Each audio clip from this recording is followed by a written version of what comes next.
Thought Media Network. We are a global broadcast network of positive music, media, and entertainment, inspiring humanity's evolution along the journey of enlightenment and creating a world of love, peace, empowerment, and prosperity for all. New Thought Media Network. Positively inspiring.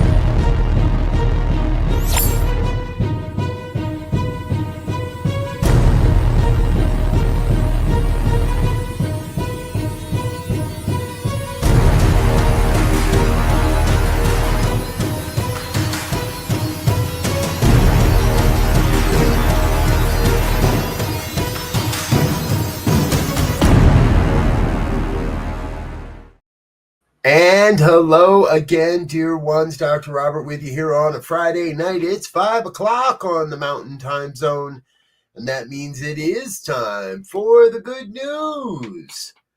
That collection of good news stories we look for each week that remind all of us we really are working to build a world that works for all life. And I want to say a big, huge shout out to Reverend Barbara Jean, who is stepping in as the regular host here on the Good News on Friday nights. However, she needed a couple of weeks to prepare for that, and therefore I'm back. So you've got me for a couple more weeks here, and then Reverend Barbara Jean will be stepping in as your regular host here at the Good News. Thank you to her and her team of people for making that happen and being a part of what we're doing. And thank you for being a part of what we're doing here on the New Thought Media Network as well. Hey, it's June. That means it's Pride Month. And we're going to kick off by looking at some of the cities and others that are defying the presidential and the president and the GOP by flying pride flags. I never really thought of flying a pride flag as resistance. I always thought it was an affirmation, but now it's becoming resistance.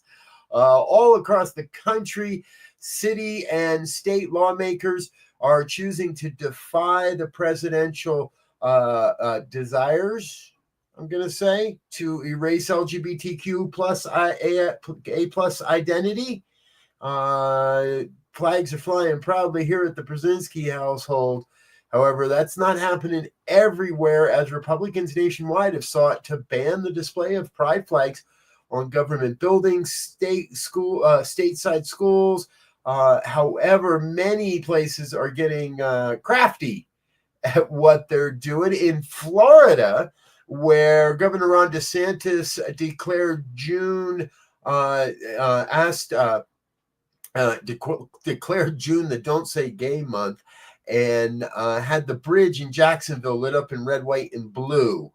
Normally that bridge is lit up in rainbow colors.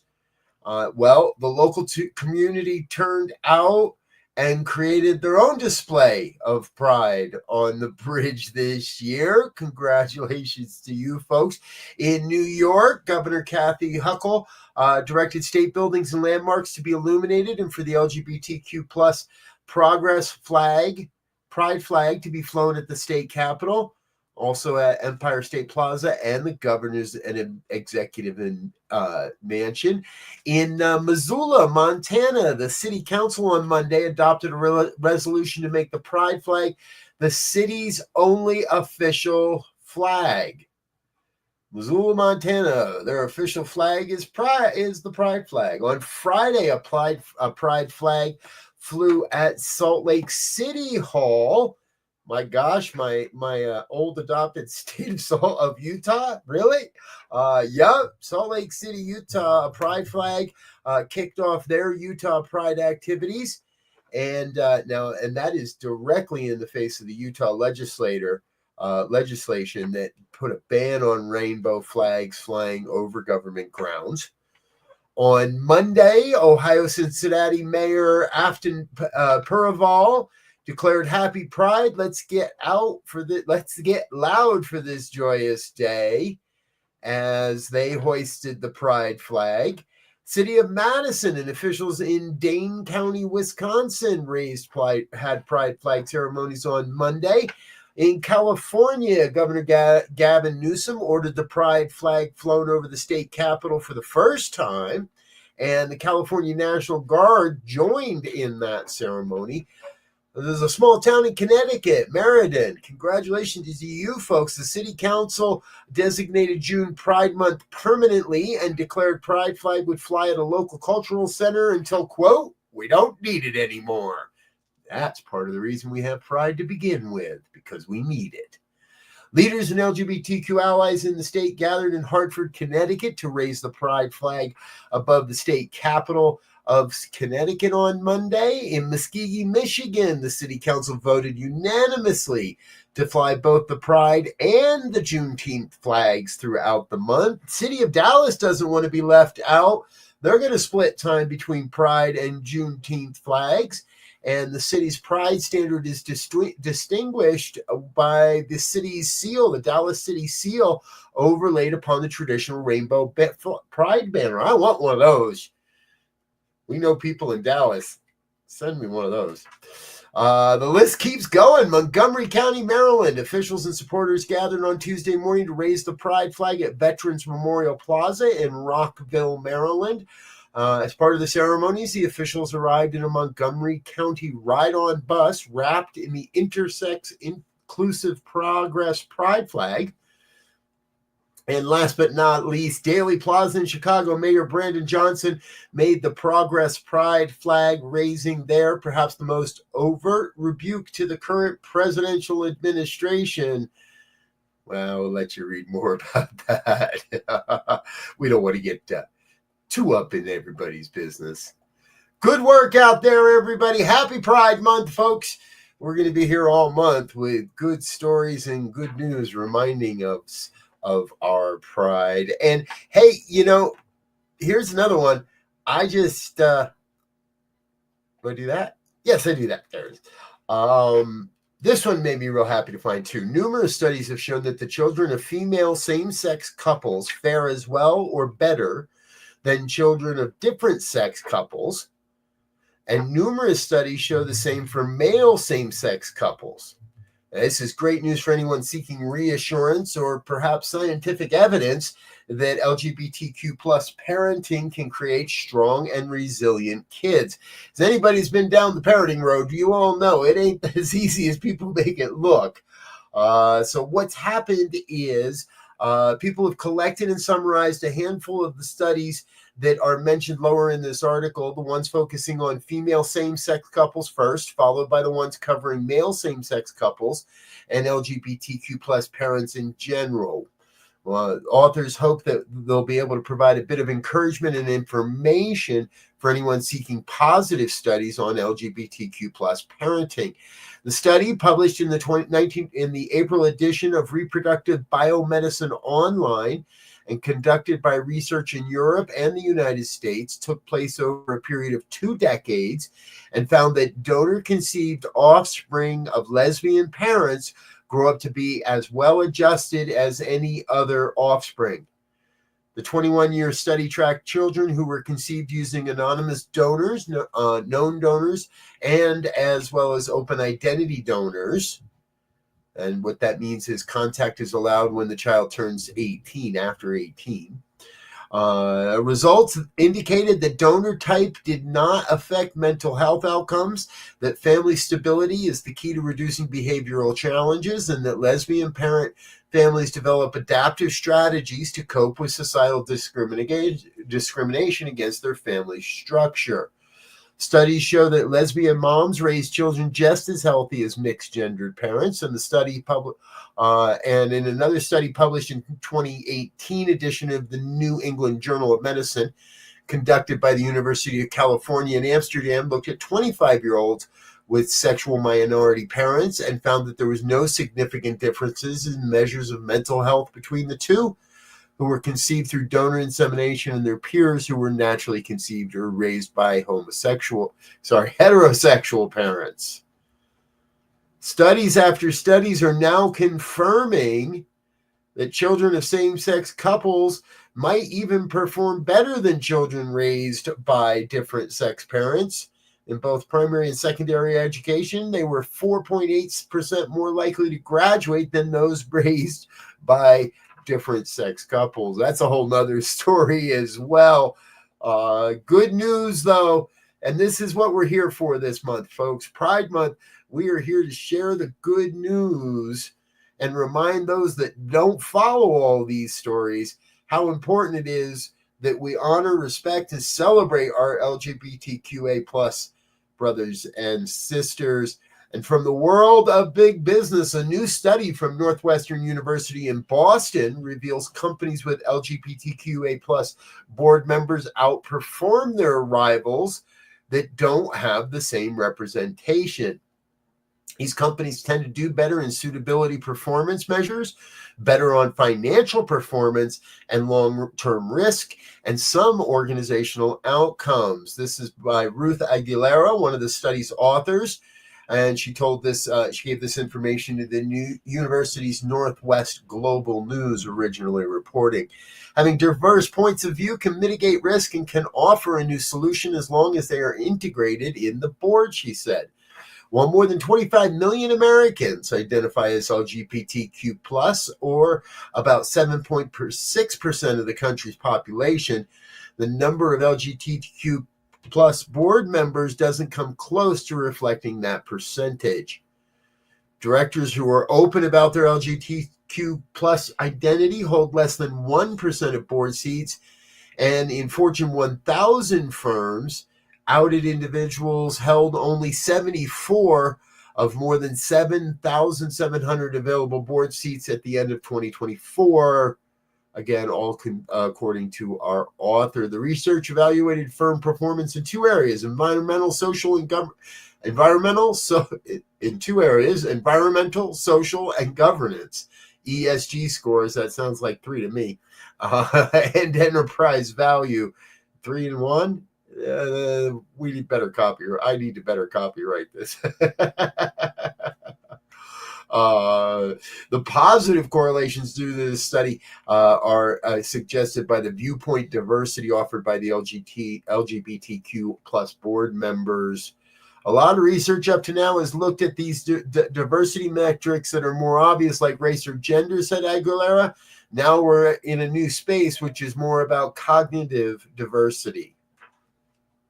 Good news, good work happening all over.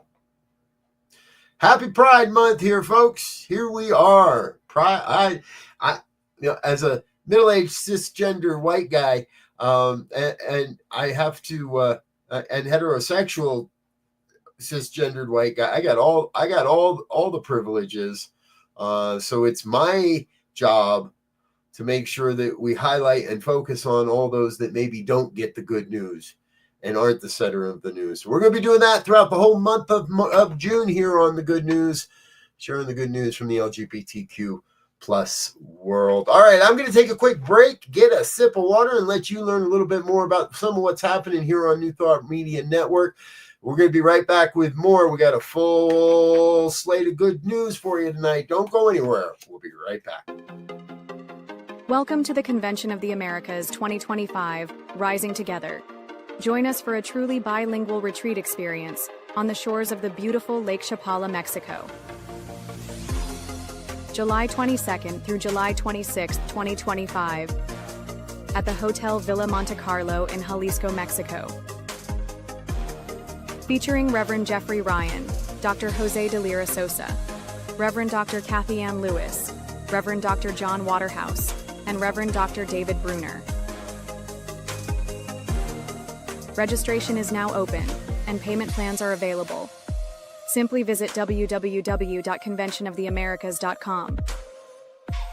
Come be part of a transformative gathering with powerful presentations, workshops, networking time, and just good old relaxing and connecting. Plus, you can learn more about the science of mind and how to live this powerful philosophy in your life. Transform your life at Convention of the Americas 2025, Rising Together.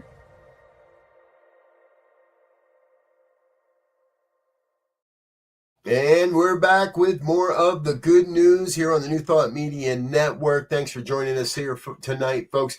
We get most of our good news over at the goodnewsnetwork.org. Drop over there, give those folks some of the love and attention they deserve. We also love sunnyskies.com. Sunnyskies.com. Check that out. And where's my banner? I've lost a banner here, folks, but LGBTQnation.com is where we also source some of our good news, especially in the month of June. So join us over there. I'll make sure that we have that banner fixed by next week for sure. All right, let's get back into it. Folks, if you've watched this show over the last handful of years, you know that I love stories about technology and energy. And this one, wow. In 2015, the International Power Agency, or IPA, a union of 23 municipalities that together own both, I'm sorry, here we go. A coal-powered power plant in Utah is set to undergo a green transformation. Now, the plant has officially been decommissioned as of this year, as billions are set aside to use modernization. They're going to do it with hydrogen gas. Now, a rare geological feature underneath the plant will allow them to store the gas in large amounts, making it the perfect place for such a transformation. Over the last 4 decades, the Intermountain Power Project, IPP, has kept the lights on for hundreds of thousands of Americans in 6 states. But with an eye on an energy transition to reduce carbon emissions, its contracts for supplying energy will very soon end. In 2015, a union of 23 municipalities came together that own both the plant and its grid connection, began examining whether or not it would be feasible to replace the coal burners with Mitsubishi gas turbines, or which could run on a blend of natural gas and hydrogen gas. Well, here we are, 7 years or more later. 7 years later, the work began. And the idea was that 30% of the gas blend would come from hydrogen created by water through electrolysis powered by renewable energy. Now, that's a zero emissions type fuel. Advantages exist to use hydrogen fuel rather than renewable energy, and $1.7 billion has been set aside for work around the new generating units at the plant. $2.7 billion will be spent upgrading IPA's southern transmission system. Part of the construction work will involve drilling access tubes down into 2 large caverns, which together could hold the liquid equivalent of 4.5 million barrels of oil. These caverns will hold the hydrogen and natural gas blend on site and offer storage capacity to other partners and plants which may want to transition to the hydrogen fuel as well. Wow. The Department of Energy is providing $504 million loan guarantee for the estimated $1 billion Salt Dome project. All told, the renovations not only offer an unprecedented opportunity for energy sharing in the form of the ACES Delta project, but the bottom line will reduce the operating emissions of the plant by 75% as soon as they can start using the hydrogen. Wow. Good news coming out of Utah on the energy front. Gotta love it. Hey, folks, here's one that to me comes from the, well, yeah, of course that'll work category. Pumping water onto sea ice could halt its loss in the Arctic. A nonprofit proves what is called the naive idea is plausible. This is all coming to us from the Netherlands, that a man realized he might delay the effects of climate change using the same method that Dutch landowners use every year to make ice skating rinks. Okay.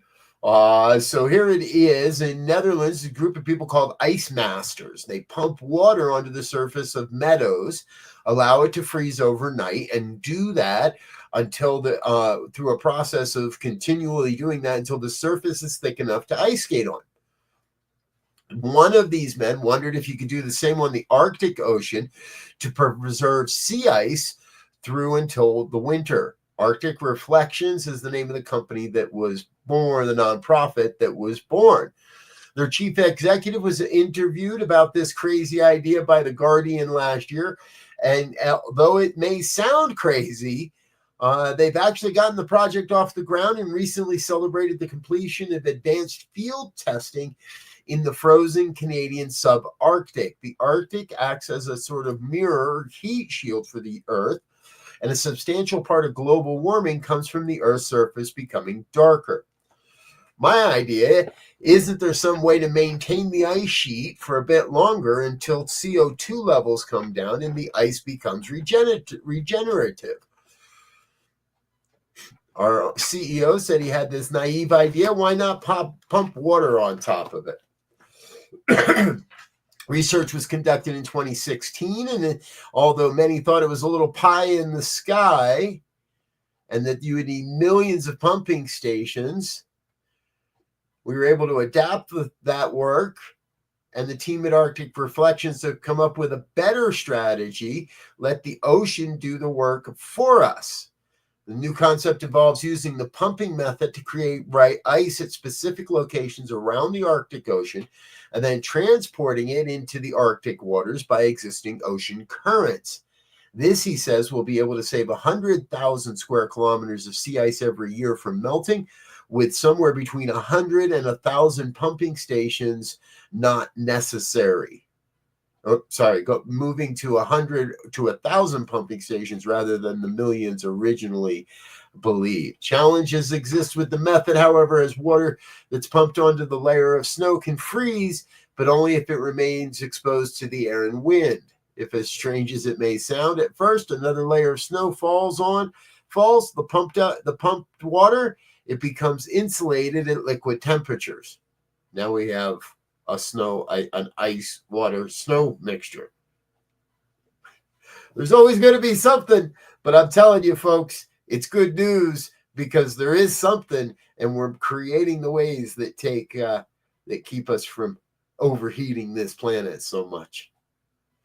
Hey, we're going to take another real quick break and then come back with some of our human interest stories for the evening. And as you regular viewers know, I always have my hero of the week.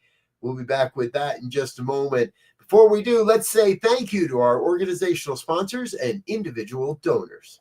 Please help us say thank you to our organizational sponsors, including the Hefferland Foundation, Affiliated New Thought Network, International New Thought Alliance, Science of Mind Archives and Library Foundation, Center for Spiritual Living Denver, Center for Spiritual Living Midtown, New Thought Philadelphia, Planned Happiness Institute, Summit Center for Spiritual Living, One Heart Retreats, Center for Spiritual Living on the Lake, Unity Kitchener, Unity Spiritual Center, Ottawa, Om Center for Spiritual Living, Satya Center, Begin Within Ministries, Center for Spiritual Living, North Jersey, Unity of Savannah, and the Center for Spiritual Living, Seattle, as well as all of our individual donors. Thank you for being part of the New Thought Media Network. Please like, share, and subscribe. New Thought Media Network, positively inspiring. Yes. Thank you to all of our organizational sponsors and individual donors. It's thanks to folks like you that make this all possible. If you'd like to become part of our financial family, please head on over to our website, ntmedia.org. Click on that donate button.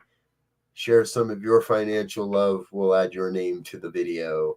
in the future. All right, back to the good news, including our hero of the week. But before that, I want to introduce you to David Sullivan. David is the founder of Code Blue CPR, and it's an organization that trains defibrillator use and CPR skills at home and around the world. Well, earlier this year, David, at the age of 62, ventured into the Himalayas and installed what he says is the world's highest defibrillator.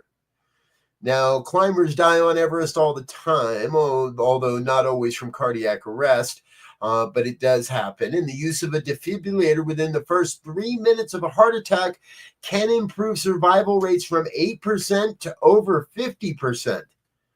This is why it's important to notice where these defibrillators may be as you wander about your world. They're getting to be everywhere. And if you can get to one and get to somebody within a few moments, you increase again from 8 to 50%. Well, David left one of his defibrillators at a village near base camp at a little over 16,500 feet. And he returned from Everest on April 30th.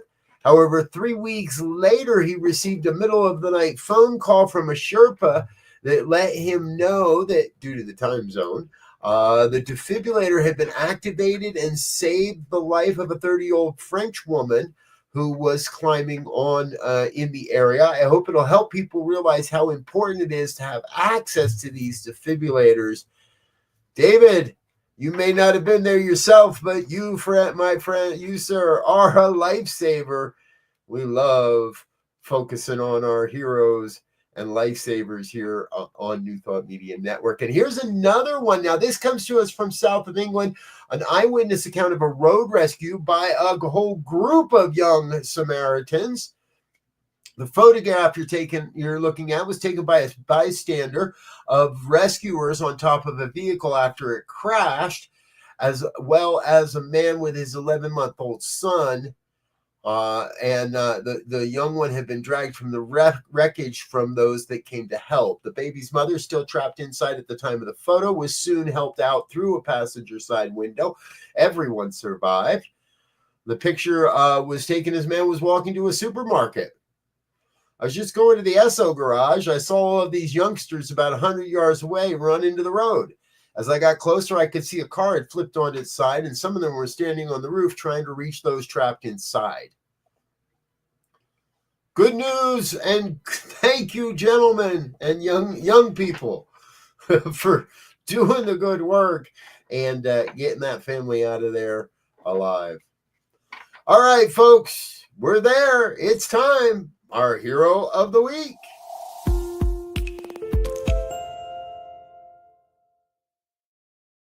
Our hero of the week today comes from Piscataway, New Jersey.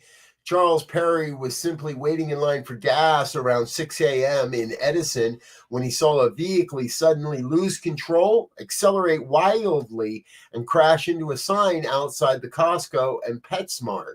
As flames began to rise from the hood, Perry didn't hesitate. He's later quoted as saying, "By the time I got over there, I saw flames in the hood." Realizing he had only seconds, Perry fought to free the trapped driver, and however, the seatbelt wouldn't budge. Once the flames started getting bigger, I just started yanking him as hard as I could, said Perry. Thanks to his quick thinking and courage, he was able to pull the man to safety just in time. He did inhale some smoke. Perry is safe as well. The cause of the crash was still under investigation. However, Charles and no one was injured in the incident. There we are. Thank you, Charles. Charles Perry of Piscataway, New Jersey. Thank you so much for being this week's hero of the week. All right, folks, that's what we've got time for tonight on the Good News. Please like, share, and subscribe. Let your friends and family know what we're doing here. We'll be back in just a half an hour with Friday's Fireside Chat. Reverend Michael Mangus, check that out. And we'll be back with our evening prayers, wrapping up our broadcast day at 8:15 Mountain Time with, again, our evening prayers. I'm Dr. Robert. I'm going to get out of here for now. I want to thank you for being with us. And until next time, I want to wish you peace and richest blessings. Bye now.